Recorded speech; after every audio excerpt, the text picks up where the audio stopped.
The word church as we understand it today comes from a controversial translation of the Greek word ekklesia, which actually means assembly or gathering, not a building or institution. This translation choice sparked a debate so fierce that it ultimately led to the death sentence of a scholar. Ekklesia in the New Testament refers to a community of people called out for a divine purpose, not a physical structure. Our understanding this shifts our entire perspective on what the church truly is. It's not about buildings, but about the living, active community of believers. But that's not all. We'll also unpack koinonia, a word many are familiar with, but whose depth often goes unexplored. This discussion is part of my series on Christian basics, where we dive into commonly used terms, phrases, and words in Christendom to uncover their true biblical significance. What is the origin of the term church?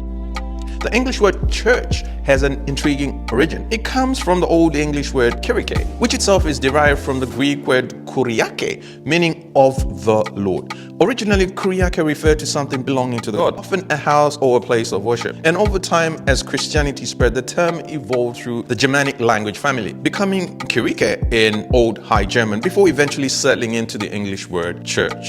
This evolution reflects both linguistic changes and theological shifts. While the word retained its link to the concept of belonging to the Lord, it gradually took on broader meanings. Today, the term church refers not only to the physical buildings where Christians gather, but also to the organizational and institutional structures of the faith. What did Jesus mean by when he said, "I will build my church"? In Matthew 16:18, Jesus speaks to Peter saying, "And I tell you that you are Peter, and on this rock I will build my church, and the gates of Hades will not overcome it." The word translated here as church is the Greek word ekklesia, which is used for the first time in the New Testament. Unlike the modern understanding of church as a building or institution, ekklesia in Greek means assembly or gathering. It comes from the words ek, out, and kaleo, to call, meaning called out once. In this passage, Matthew 16, Jesus isn't referring to a physical structure, but a community of believers called together for a divine purpose. This verse, Matthew 16:18, has been interpreted differently across denominations. The Catholic Church understands the rock as Peter himself, viewing him as the foundation of the church and the first pope. Protestant traditions, however, often interpret the rock as the revelation of Jesus as the Messiah. Despite these differences, one truth remains clear. Jesus established a spiritual assembly of believers unified in faith with himself as the cornerstone. How does ecclesia differ from church? In the New Testament, ekklesia always refers to a gathering of people. For example, Paul greets the believers meeting in homes. Greet also the ekklesia in their house. That's Romans 16:5. And give my greetings to the brothers and sisters at Laodicea and to Nympha and the ekklesia in her house. Here the focus is entirely on the congregation of believers, not a physical location. In Acts 7:38, Stephen even refers to the assembly in the wilderness, using ekklesia to describe the Israelites gathered during the Exodus. Similarly, in Acts 19:39-41, ekklesia is used to describe a riotous crowd in Ephesus. This shows that ekklesia simply means an assembly or gathering, not necessarily a religious one. This makes the modern understanding of church as a building or institution far removed from the biblical intent of ekklesia. The Hebrew equivalent of ekklesia is kahal, which also means assembly or congregation. In the Old Testament, kahal often describes the gathering of Israelites for worship or important events. For example, in Deuteronomy 9:10, it refers to the day of the assembly, the kahal, at Mount Sinai, emphasizing the gathering of people rather than a location. How did translation choices influence the meaning of church?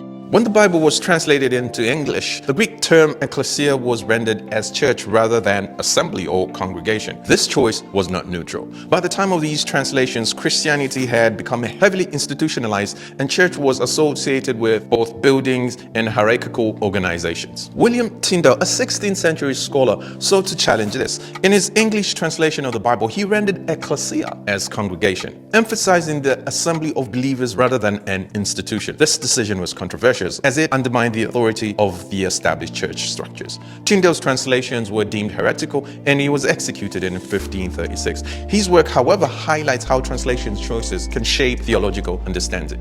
What can we learn from the evolution of the word church? The English word church has come to mean something very different from the original biblical concept of ecclesia. While ecclesia emphasizes the people, the community of believers, church often shifts the focus to buildings, denominations, or organizations. This shift risks overshadowing the core biblical idea. The essence of the church is the assembly of God's people, united in faith and in purpose. And recognizing this distinction deepens our understanding of Scripture. It reminds us that the church is not about physical structures or hierarchies, but about a community called together by God. Just as Jesus said in Matthew 18:20, where 2 or 3 gather in my name, there I am with them. The heart of the church is its people gathered in his name. What about koinonia? How does it connect to Ekklesia?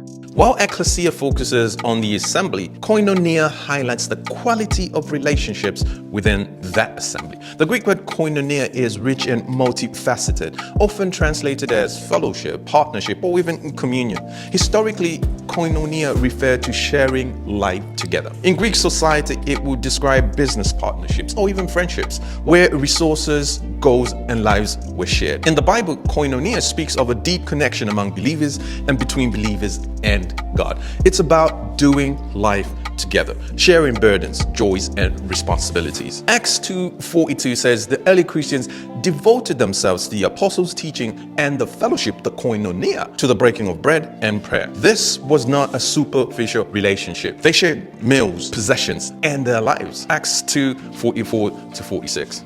1 John 1:3 emphasizes fellowship with our God. Our fellowship, koinonia, is with the Father and with His Son, Jesus Christ. Similarly, Philippians 2:1 speaks of fellowship of the Spirit, showing that koinonia extends vertically with God and horizontally with others. How does koinonia look in practice?